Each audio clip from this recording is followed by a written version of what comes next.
A mountain, a lake and a meadow. We're hiking in northern Yunnan, right here on Drone and Phone.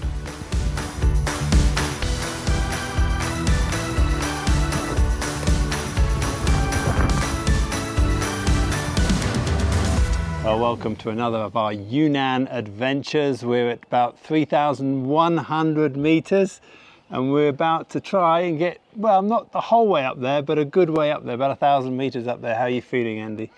If I'm honest, I'm a little bit trepidatious at the moment. Not quite sure about this one. It's very, very thin air. Just coming up the stairs here up to the roof to film. It's very thin air, so I'm a little bit concerned, but I'll go steady. Now there's 2 points that we can stop at. There's one point that is a little bit lower than the very top point. We're going to see how we do. If we get to the top point, that'll be a triumph, but still if we get to the first point, I'll be happy because it's really, really tough going uphill and we've got a lot of that to do today. So let's get going. Looking forward to it.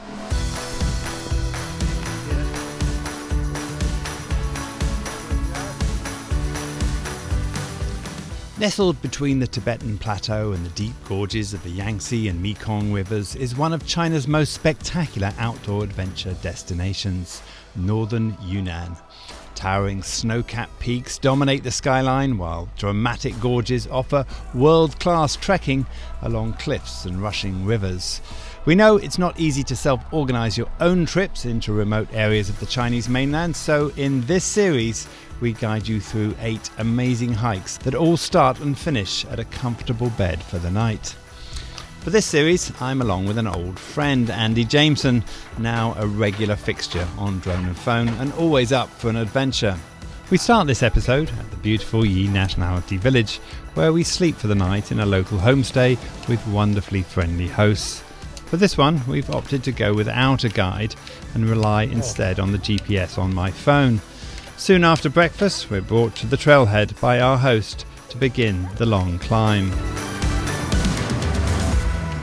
Well, it's a 9k walk and we've got to go up 1,000 meters.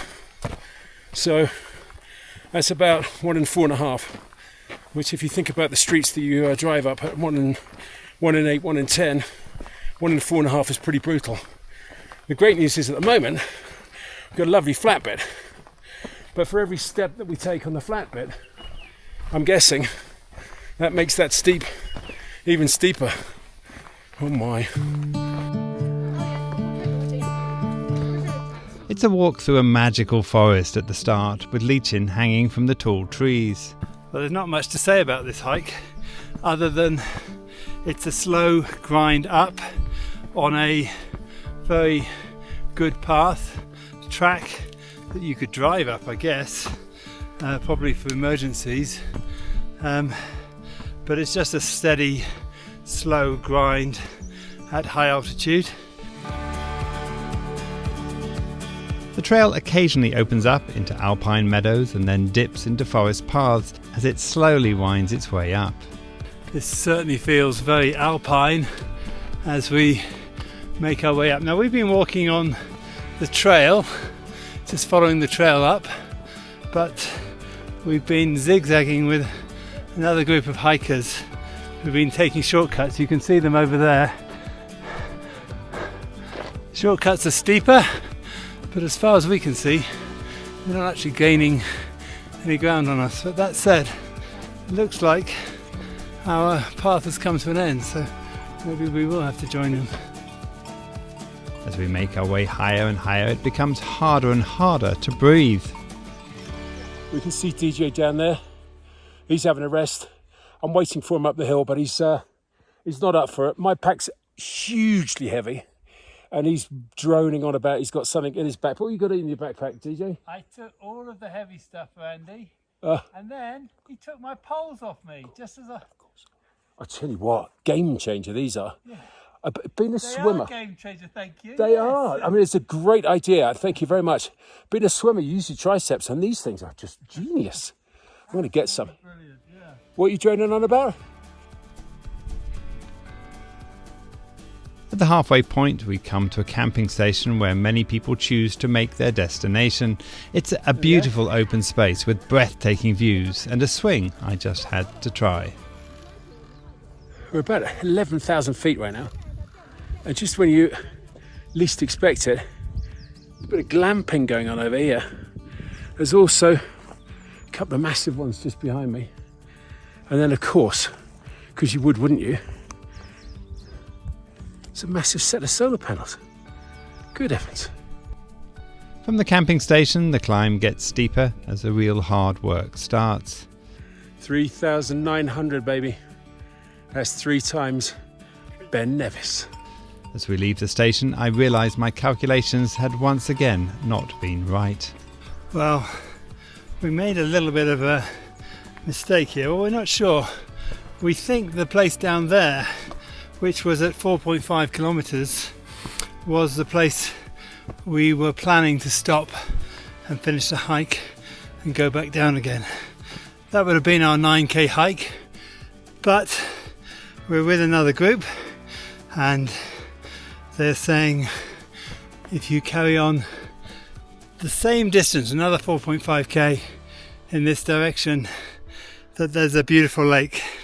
So we've decided to join them, crazy as that might sound, because it's only 11 o'clock, 11:30 in the morning, so we've got time. Let's see what happens. At this point, we are starting to regret not having a guide as the myriad of paths get more complicated to negotiate. Fortunately for us, we have been keeping pace with a group of hikers who do have a guide and have kept us on track. Well, we've made it up to this sort of alpine meadow, which is beautiful, but it's very squidgy underfoot. I'm guessing it doubles up as a floodplain when the rains come, but it is really gorgeous. As we climb, the forest starts to thin out, but the going underfoot gets a lot more boggy. So one thing worth thinking about if you're coming here is to wear a pair of boots rather than training shoes. I've been down in the mud and in the wet. It's very marshy up here, so ankle boots that are waterproof are gonna really save your day. You don't want to be getting wet feet, to be honest, at this altitude.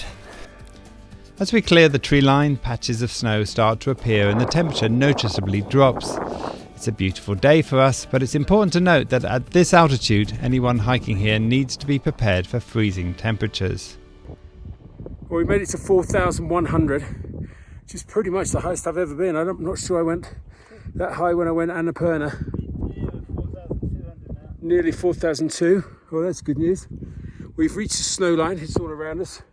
Just down in the dip down here, down there. I tell you, the last little bit has been pretty brutal, but it's just steady Eddie, nice and slow. And 1 minute you think, what am I doing on this mountain? And the next minute you go, oh, skippity-dee, skippity-da. We make one final push up a river and onto a ridge over which we get our first glimpse of the lake below. Well, we made it, Andy. Well done. You got up here. Was it worth it? It's absolutely awesome. Just look at that view. I've got to say, about 3/4 of the way up, I wasn't sure I was going to make it because I got really tired. It's so high and the air is so thin. It is quite a hike, and it's very cold up here as well. So if you do make it, bring plenty of warm clothing. Right, straight down now, Andy. Yeah, nice and easy, I think, though. Let's go gentle. The descent is easy going as a steady path that took us up returns the favour as an easy steady path going down. As we return to the camping ground, a man with 2 horses passes us and we take the opportunity to try our luck for a ride. Well, that's it for this episode. We're nearly down, just a few kilometres to go, and this gentleman here has very kindly offered to give us a ride on his horses. We've not tried this. We thought, I know it's a bit of a cheat, but we're going to try it. What do you think about it, Andy? I've never ridden a horse before, so it's going to be fascinating. I don't know. I mean, when you first said it, maybe a bit of a cheat, but actually, it's quite fun. Now, how's today been for you? You know, when sometimes in the drone phone, I just get out of my comfort zone. Yeah. On the way up, about 3/4 of the way, I was like, I'm not sure I'm going to be able to do this, but you said do it, I did it, and I'm so pleased because that view at the top was awesome. It was an amazing view. It's an amazing day. Very tough though, this one. So take your time and get acclimatized before you do it. Now, if you want to find all of our other Yunnan episodes, you're going to find them on our website at droneandphone.com and also on our YouTube channel. For now, I'm an extremely exhausted DJ. And I'm absolutely exhausted, Andy J. And this is Drone and Phone. Okay.